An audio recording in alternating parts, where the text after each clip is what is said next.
동행하는 교회 청년부 예배를 하나님 앞에 올려드리도록 하겠습니다.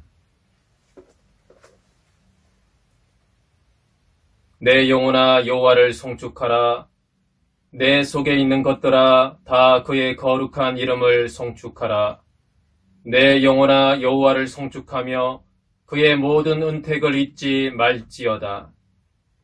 그가 내 모든 죄악을 사하시며 내 모든 병을 고치시며 내 생명을 파멸에서 속량하시고 인자와 긍휼로 간을 씌우시며 좋은 것으로 내 소원을 만족하게 하사 내 청춘을 독수리같이 새롭게 하시는도다. 살아계시고 역사하시는 하나님 아버지, 이 시간 주님 앞에 나아갑니다. 영과 진리로 주님 앞에 예배하며 나아갈 때 하늘의 문을 열어주시고 하늘에 속한 신령한 복으로 우리 가운데 충만하게 임재하여 주시옵소서. 예수님의 이름으로 기원하옵나이다. 아멘. 찬송가 23장 함께 찬송하겠습니다.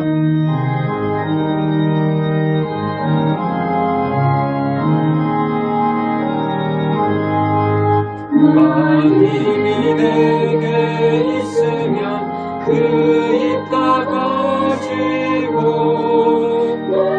구주 주시는 종을 늘 찬송하겠네. 내 은혜로우신 하나님 날 도와주시고 그 크신 영광 넓이 펴 알게 하소서. 내 주의 귀한 이름이 날 위로하시고 이기의 음악 같으니 잠이라 되도다.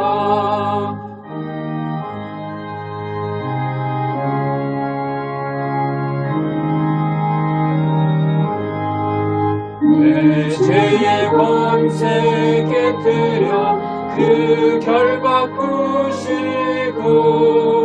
일추한 마음을 비로소 거창케 하셨네.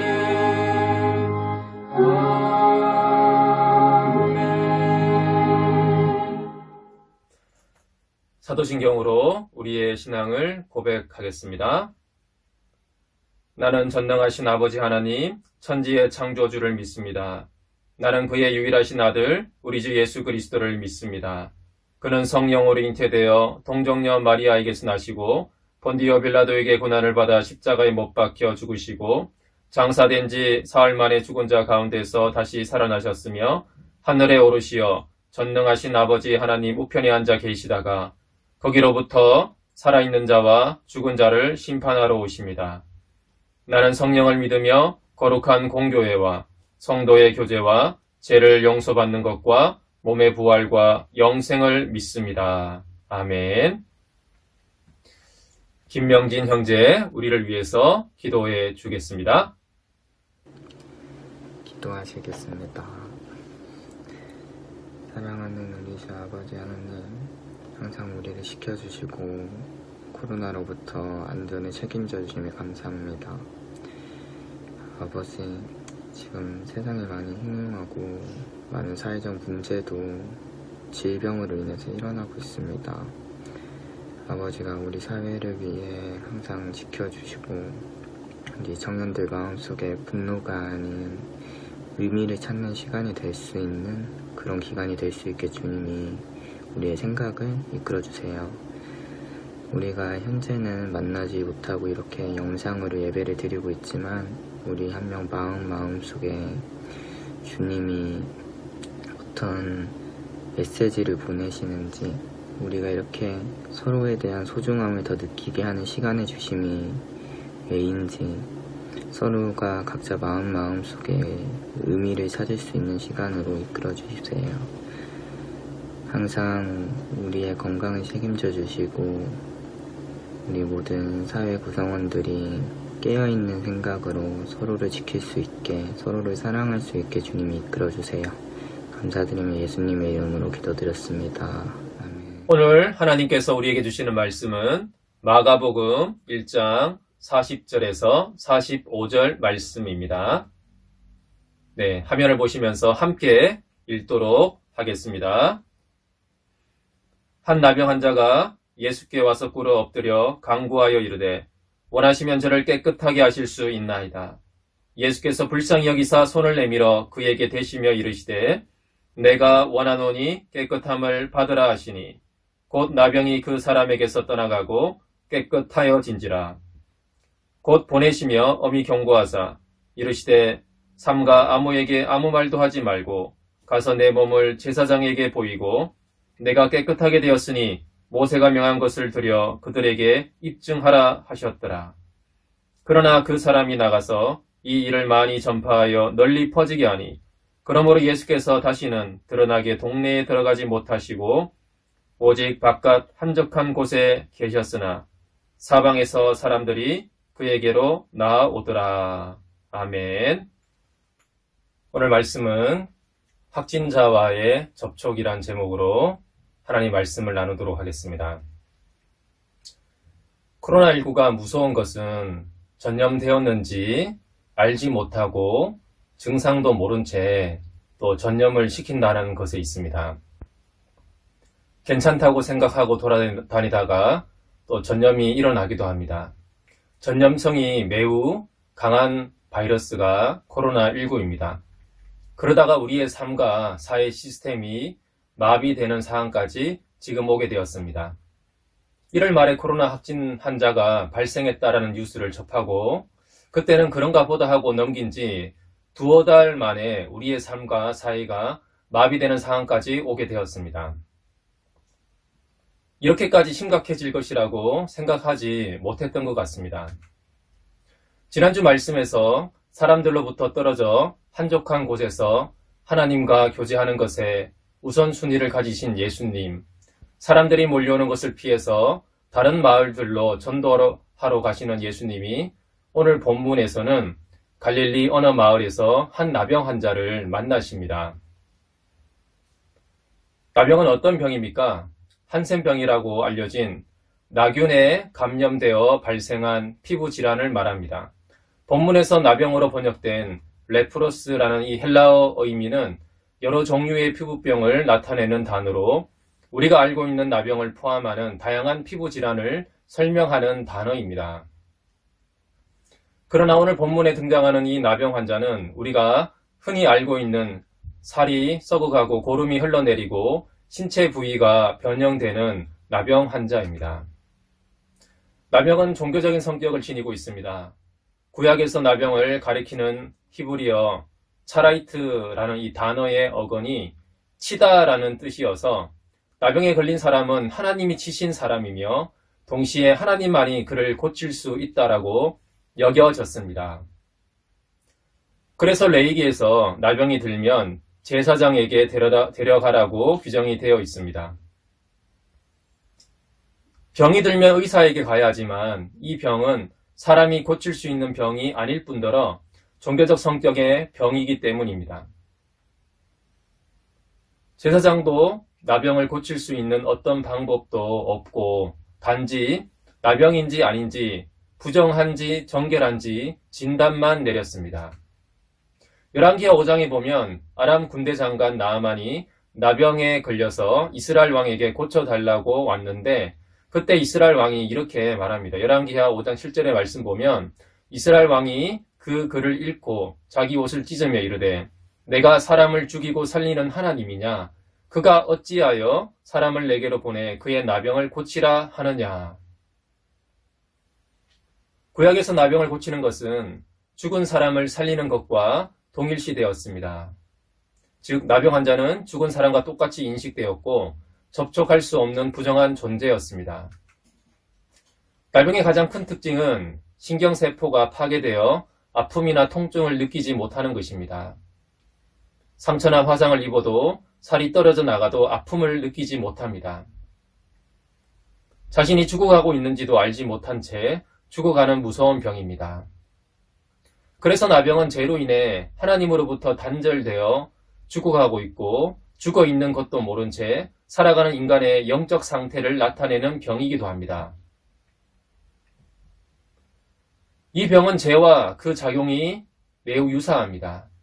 처음에는 거의 인지하지 못하는 피부병처럼 죄도 처음에는 대수롭지 않게 보일 수 있지만 진행되면서 점차 존재 전체에 영향을 미치고 사람의 양심을 무감각하게 만듭니다. 나병처럼 죄는 치유 불가능한 것이며 하나님의 임재와 동료 인간과의 교제를 차단합니다. 레기 13, 14장에 걸쳐 나병에 관한 복잡한 규례를 많이 설명하고 있는데요. 그 이유도 이 나병이 단순한 질병 이상의 영적인 문제이기 때문입니다. 잠깐 설명을 드리면 이 나병 의심 환자가 발생하면 제사장이 보고 7일간 격리 조치를 합니다. 이때 격리는 자가 격리가 아니라 마을을 벗어난 격리입니다. 그리고 7일 후에 다시 진단해서 괜찮아졌으면 정결하다고 선언하고 마을로 들어와서 7일간 다시 정결 예식을 거치고 제사를 드린 후에 정상적인 생활을 할 수 있었습니다. 그러나 여전히 피부 질환이 계속되면 또다시 7일을 격리 조치하고 다시 검사합니다. 그리고 더 상태가 나빠지면 나병으로 진단하고 부정하다라고 판결하였습니다. 그런데 레위기 13장 9절에서 11절에 보면 흥미로운 말씀이 있습니다. 말씀을 보시면 사람에게 나병이 들었거든 그를 제사장에게로 데려갈 것이요. 제사장은 진찰할지니 피부에 흰점이 돋고 털이 휘어지고 거기 생살이 생겼으면 이는 그의 피부에 오랜 나병이라 제사장이 부정하다 할 것이요 그가 이미 부정하였은즉 가두어 두지는 않을 것이며. 그러니까 이미 의심 없이 나병으로 보이는 사람, 분명한 나병 확진자는 가두어 두지 않는다라고 되어 있습니다. 의심 환자들은 진단 결과가 나올 때까지 강제 격리 조치되지만 이 나병 확진자는 그렇지 않았습니다. 그리고 레위기 13장 46절에 보면 이런 말씀이 있는데요. 병 있는 날 동안은 늘 부정할 것이라 그가 부정한즉 혼자 살되 진영 밖에서 살지니라. 이 나병 환자는 마을을 벗어나 사람들과 떨어져 혼자 살되 강제 격리 조치되지는 않았던 것 같습니다. 그래서 오늘 본문에 나병 환자는 마을에 접근할 수 있었고 예수님에게 나올 수 있었습니다. 하지만 이것은 엄청난 비난을 감수하고 용기를 내야 하는 행동입니다. 왜냐하면 나병 환자는 율법에 명시된 대로 나병을 알리기 위해 특별한 옷을 입어야 했으며 사람들에게 갈 때마다 자기 자신이 부정하다 부정하다 하고 소리를 치면서 다른 사람들이 가까이 오지 못하게 해야 하는 책임이 있었습니다. 나병 환자는 다른 사람을 만짐으로 그 사람을 부정하게 만들지 못하도록 되어 있습니다. 그렇지 못하면 사람들이 돌을 던져 쫓아냈습니다. 여러분, 코로나19로 인해 몇 주 사회적 거리두기를 하며 외출을 마음껏 하지 못하는 지금의 상황도 우리를 굉장히 힘들게 하고 있습니다. 그러나 나병 환자는 어느 누구와도 접촉할 수 없는 고통을 평생 겪어야 했습니다. 어떻게 먹고 살았을까요? 배너 같은 영화를 보면 나병 환자 거주지 입구에 가족들이 먹을 것을 놓고 가는 장면이 있는데 그러면 나병 환자들은 멀리서 지켜보다가 가족이 돌아가고 나면 그 음식을 가지고 가는 것을 볼 수 있습니다. 그런데 오늘 본문의 이 나병 환자는 사람들로부터 멀리 떨어지기는커녕 오히려 예수님께 다가와 꿇어 엎드려 자신을 깨끗하게 해주시기를 간구했습니다. 어떻게 이럴 수 있습니까? 오늘 본문의 병행 구절인 마태복음 8장에 보시면 마태복음 8장 1절 2절에 이런 말씀이 있는데요. 예수께서 산에서 내려오시니 수많은 무리가 따르니라. 한 나병 환자가 나와 절하며 이르되 주여 원하시면 저를 깨끗하게 하실 수 있나이다 하거늘. 그러니까 마태복음 5장에서 7장은 우리가 잘 아는 말씀인데요. 심령이 가난한 자는 복이 있나니 이렇게 시작하는 예수님의 산상수훈을 다루고 있습니다. 그러니까 예수님이 산에서 산상수훈을 가르치시고 나서 오늘 본문이 이어지는 것이죠. 나병 환자가 예수님께 나온 시점이 예수님이 산상수훈을 마치고 내려온 때라는 것을 알 수 있는데 아마도 이 나병 환자는 예수님의 산상수훈을 들었던 그 수많은 무리들 중에 한 사람이었을 것입니다. 예수님의 말씀을 들으면서 이 나병 환자는 점점 믿음이 생겼습니다. 이분이야말로 메시아가 아닌가? 그래서 그는 들키면 안 되지만 위험을 무릅쓰고 예수님 앞에 나아갑니다. 당시 나병은 오직 하나님만이 고칠 수 있다라고 생각되었는데 예수님 앞에 꿇어 엎드렸다라는 것은 예수님을 신적인 존재, 메시아로 인식했다라는 것을 보여줍니다. 그런데 당신은 나를 깨끗하게 하실 수 있습니다. 이렇게 얘기했죠. 그러니까 고쳐달라고 하지 않고 깨끗하게 해달라고 합니다.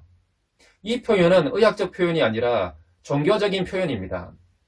이 깨끗하게 하다라는 이 원어의 의미는 죄로부터 깨끗하게 되다, 하나님 앞에 나아갈 수 있는 정결함을 얻다라는 의미입니다. 많은 사람들이 자신들의 필요를 위해 예수님을 찾았지만 이 나병 환자는 단순히 병의 치유만이 아니라 자신의 근본적인 문제, 영적인 질병을 가지고 예수님 앞에 나온 것입니다. 하지만 고쳐주실 예수님의 능력은 의심하지 않았으나 자기를 낫게 해주시기를 원하시는지 확실히 알 수 없었습니다. 예수님은 어떻게 반응하십니까? 오늘 본문 1장 41절에 보니까 예수께서 불쌍히 여기며 손을 내밀어 그에게 대시며 이르시되 내가 원하노니 깨끗함을 받으라 하시니, 불쌍히 여기시면서 손을 내밀어 나병 환자의 몸에 접촉하셨습니다.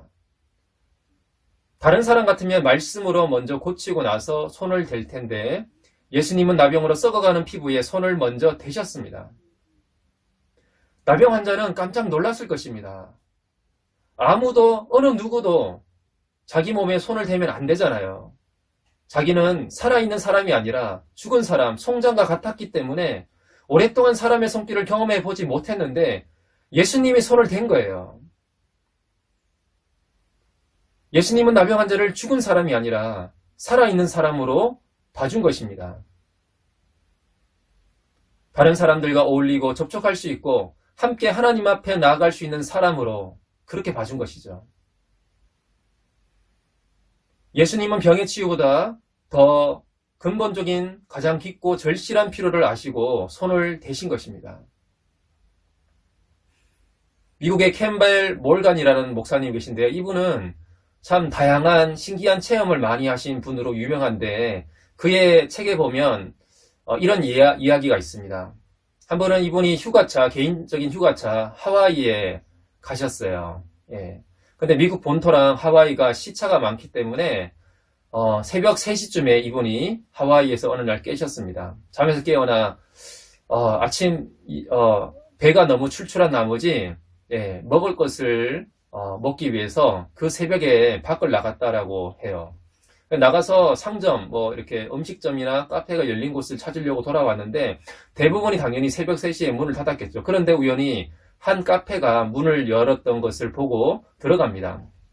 들어가서 주인장에게 묻죠. 이렇게 간단한 식사나 이렇게 음료를 마실 수 있냐라고 묻습니다.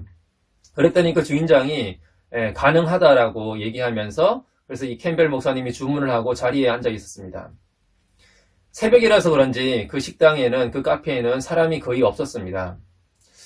그렇게 기다리고 있는데 마침 그 카페 문을 힘껏 박차고 시끄러운 소리로 떠들면서 들어오는 한 무리의 여성들이 있었습니다. 들어올 때부터 이렇게 싸우듯이 들어와서 자리에 앉아서도 계속 싸우는 소리를 내면서 있었어요. 그래서 그 소리를 이 캠벨 목사님이 이렇게 듣고 있는데 자세히 들어보니까 아무래도 몸을 파는 여성들이라는 것을 알 수 있었습니다. 예, 일을 마치고 이렇게 같이 몰려서 왔다라는 것을 알 수 있었죠. 그래서 그 여성들이 하는 시끄럽게 떠드는 이야기들을 듣고 있는데 그 여성들 중에 아그네스라고 이름이 불리는 한 여성이 그런 이야기를 했어요. 야, 너희들 내일이 내 생일인 거 혹시 알고 있어? 이렇게 얘기를 했더니 다른 여성들이 야, 니까짓 게 무슨 생일이야? 막 이렇게 이야기를 했습니다. 그랬더니 아그네스가 아이 뭐 그냥 그렇다는 얘기지 뭐 이렇게 얘기를 또 했어요. 그러면서 이 여성들은 처음에 들어올 때부터 계속 티격태격 큰 소리로 싸우고 있었습니다. 그렇게 오랜 좀 시간이 지난 다음에 여성들이 그 카페를 떠나고 나서 캠벨 몰간 목사님이 주인에게 찾아가서 이렇게 묻습니다. 혹시 저 여성분들이 내일도 옵니까? 이렇게 물었더니 주인이 네, 저분들은 항상 이 시간에 항상 오시는 손님들입니다. 네, 그렇게 얘기를 했어요. 그랬더니 캠벨 목사님이 그 주인에게 그렇게 이제 제안을 하는데요. 혹시 내일 이 분들이 오시면 아까 들어보니까 아그네스라는 그 여성분이 내일 생일인 것 같은데 내일 깜짝 생일 축하를 우리가 준비해주면 어떨까요? 제가 선물이나 장식품들을 다 준비하겠습니다. 그렇게 제안하자 주인도 그 제안에 굉장히 좋아하면서 자기도 함께 돕고 싶다고, 자기도 음식을 만들고 함께 돕겠다라고 얘기합니다. 그리고 그 카페에 있었던 몇몇 안 되는 사람들도 좋은 생각이라고 얘기하면서 함께 참여하겠다라고 했습니다. 그리고 이 소식이 아그네스를 아는 사람들한테 또 비밀리에 이제 전파가 되어서 아그네스 생일 축하를 위해서 아그네스를 아는 많은 사람들이 몰래 생일 축하를 하기 위해서 모이기로 그렇게 얘기가 되었습니다. 다음 날이 되었습니다. 새벽이 되었습니다.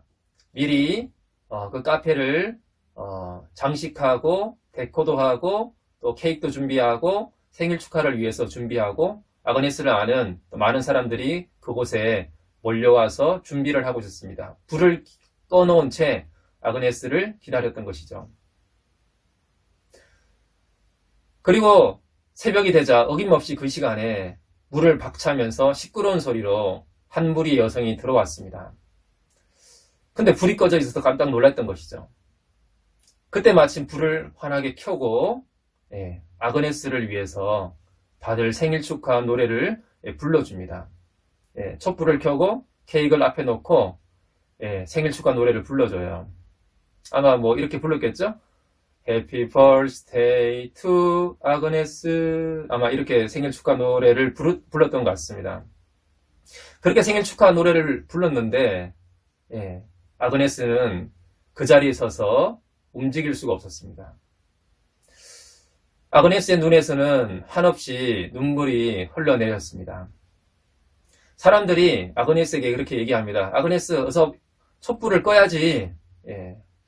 그제서야 아그네스가 정신을 차리고 그 케이크에 있는 촛불을 끄고 이렇게 얘기합니다. 죄송하지만 이 케이크를 먹지 않았으면 좋겠습니다. 제가 이 케이크를 간직하고 싶습니다. 그렇게 얘기하면서 그 케이크를 자기 집에 가서 보관해 두게 됩니다. 캠벨 목사님은 그때 그 아그네스를 위한 생일 축하 경험을 하고 나서 그는 책에다 이렇게 얘기합니다. 하나님 나라는 몸을 파는 여성들을 위한 생일 파티이다 라고 그렇게 얘기합니다. 여러분, 아그네스에게 생일 축하란 무엇이겠습니까? 나는 생일 같은 건 필요 없는 사람이라고 생각했는데 내가 이 땅에 태어난 가치가 있다. 내가 이 땅에 존재할 가치가 있다라는 것을 아그네스는 이것을 경험한 날이었습니다. 여러분은 아무에게도 들키고 싶지 않은 죄의 문제나 질병이 있습니까? 나만 알고 있는 수치스럽고 절망스러운 문제가 있습니까? 내가 이 땅에 살아가야 할 이유가 없다라고 생각하게 만드는 마음의 병이 있습니까? 예수님은 여러분이 그러한 문제로부터 깨끗하게 되고 자유롭게 되기를 원하실까요? 레위기 14장에는 나병 환자가 정결하게 또 깨끗하게 되었다라는 확증을 하는 절차가 나와 있습니다. 말씀을 한번 주목해서 한번 보시길 바랍니다.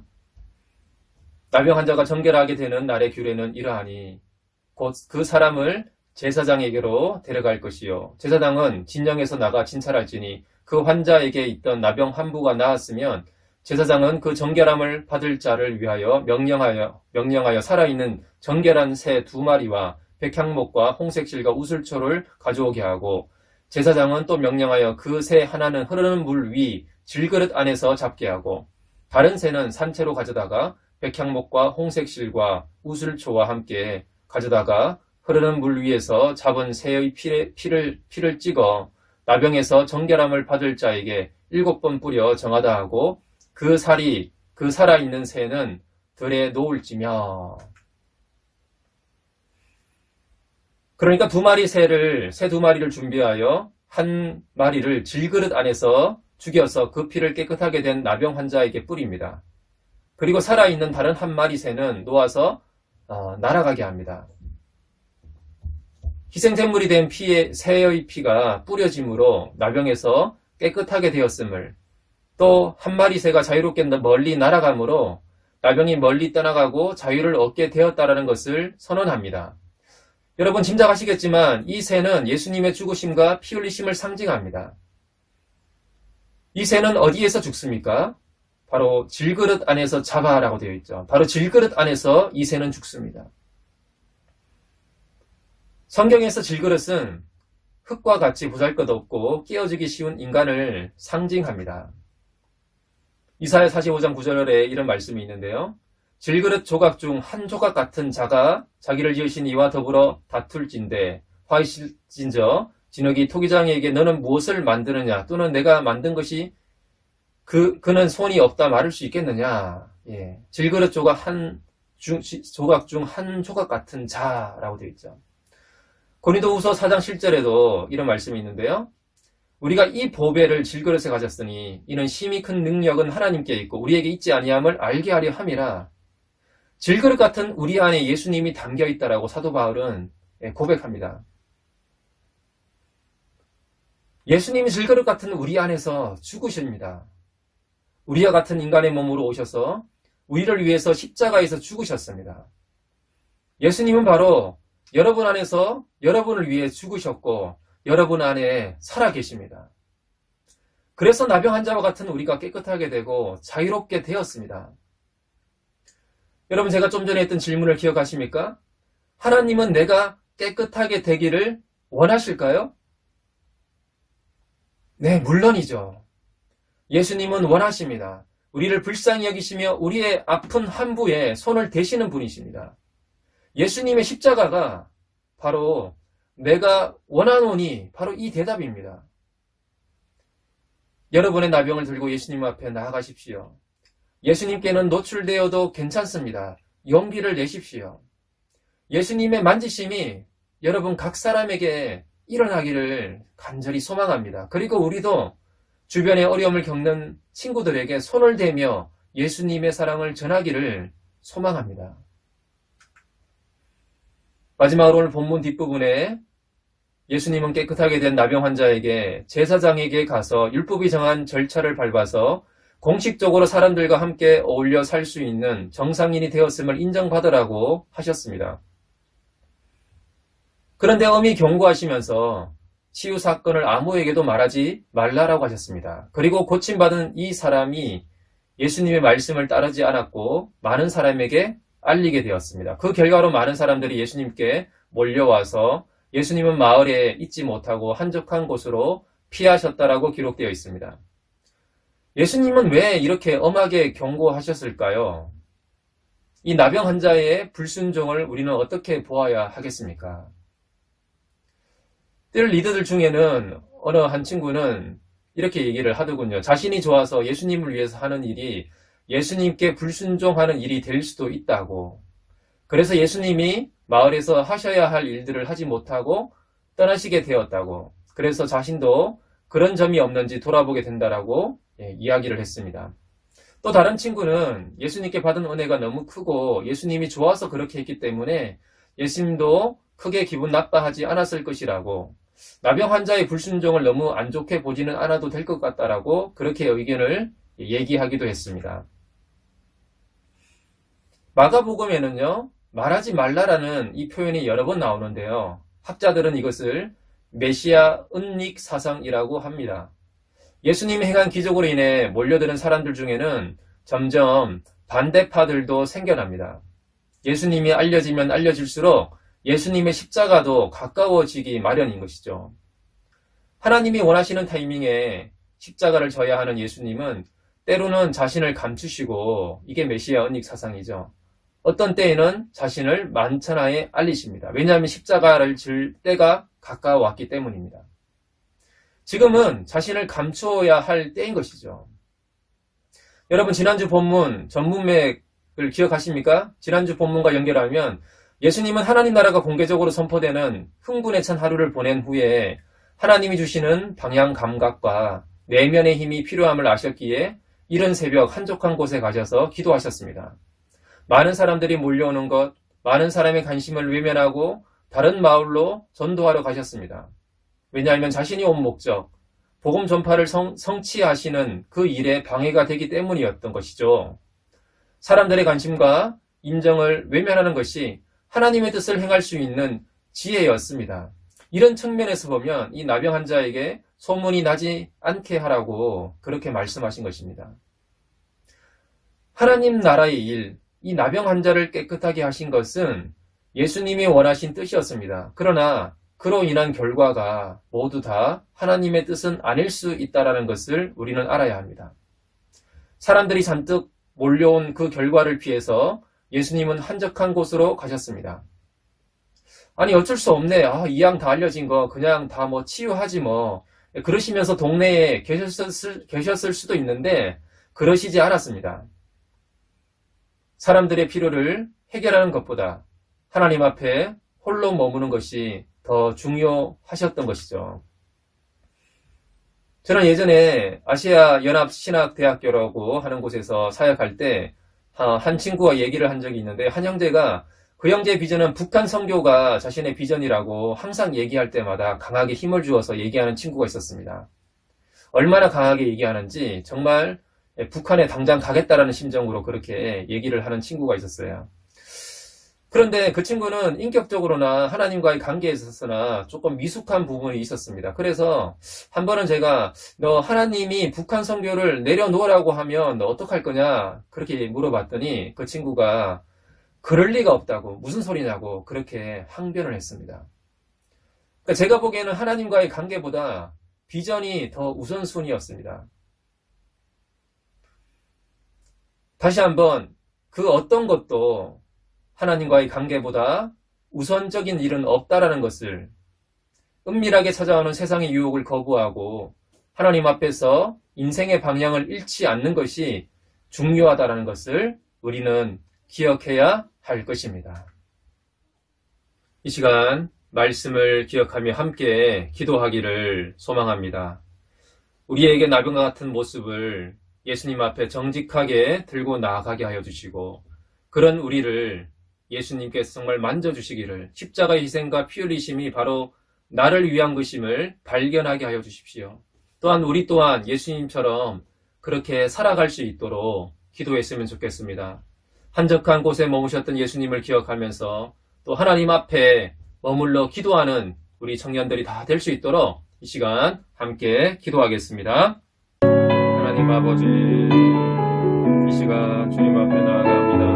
하나님, 나병 환자를 만지시고 고쳐주셨던 주님이 우리의 삶 속에도 찾아오셔서 우리의 깊은 아픔과 절망과 하나님 마음의 함부를 주님 만져주시고, 하나님 정말 우리의 삶과 우리의 몸과 마음을 손대주셔서 우리가 정말 새롭게 회복되고 주님 깨끗하여질 수 있도록 주님 도와주시기를 간절히 소망합니다. 하나님 앞에 늘 깨어 기도하게 하여 주시고 우리 인생의 방향을 잃지 않도록 도와주시며, 하나님 아버지, 주님 우리의 깊은 길을 주님 회사하시오니 우리의 영혼의 깊은 문제와 질병들, 영적인 질병들, 제 문제를 주님 앞에 뜯어낼 수 있도록 도와주시옵소서. 그리스도의 보혈을 정결하게 하시는 주님의 은총이 우리 가운데 주님 흘러넘칠 수 있도록 도와주시옵소서.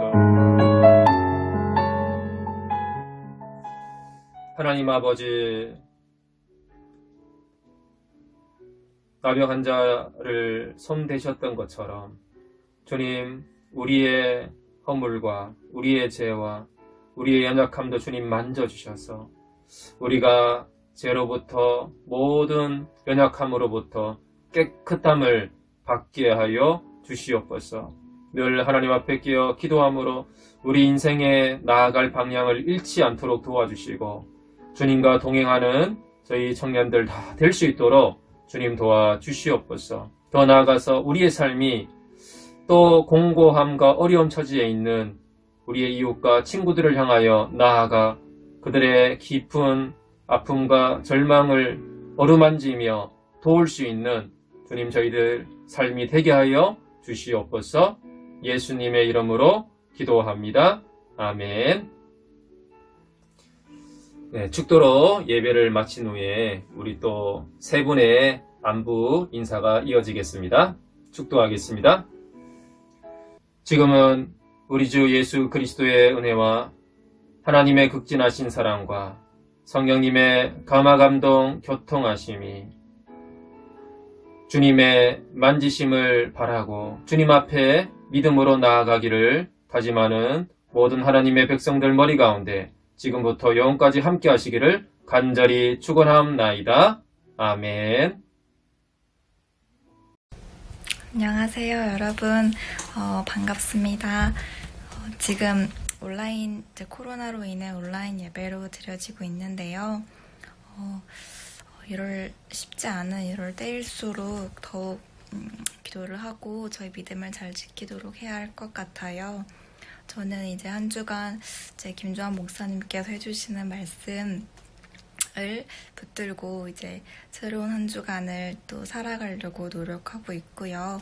그리고 뉴스에서도 안 좋은 얘기들이 많지만 그래도 좋은 생각하면서 회복될 수 있다는 마음을 갖고 소망을 갖고 이제 살아가면은 여러분들도 그래도 밝게 살아낼 수 있지 않을까 생각이 듭니다. 저는 똑같이 회사를 다니고 있고요. 서울로 출퇴근하는 거 외에는 최대한 외출을 자제하고 있는 중입니다. 여러분들도 다시 만날 때까지 꼭 건강하세요. 안녕. 여러분 안녕하세요. 반갑습니다. 네, 잘 지내고 있나요? 저는 보다시피 이렇게 잘 지내고 있고요. 여러분들 못 본 지 벌써 한 달이 넘어가니까 참 보고 싶기도 하고 또 부장으로서 뭘 해야 될지 모를 때가 많습니다. 여러분들이 많이 도와주세요. 예전에 저희 기독교가 로마 시대에 한 200년 박해를 받았잖아요. 그때 그리스도인들이 카타콤에 모여서 신앙의 깊이를 더해간 것처럼 우리는 이 시대에 어려움이 있지만 여러분들이 서로 아는 사람들끼리 SNS를 통하거나 서로 인사를 하면서 그렇게 결속을 다져 나갔으면 좋겠습니다. SNS가 또 하나의 우리의 만남의 장이 되면서 다시 만날 그때까지 여러분 안녕. 네, 안녕하세요. 동행하는 청년 여러분. 다 잘 지내고 계신가요? 저는 요즘엔 항상 집에 있고 항상 다니던 일자리도 이제 코로나 때문에 그만두게 돼서 실업급여 신청하고 집에서 놀고 있습니다. 항상 뉴스를 보면 세상이 엄청 떠들썩한데 우리 청년들이 모두 건강하기를 항상 기도하고 있고요. 항상 웃는 모습으로 건강하게 잘 지내셨으면 좋겠습니다.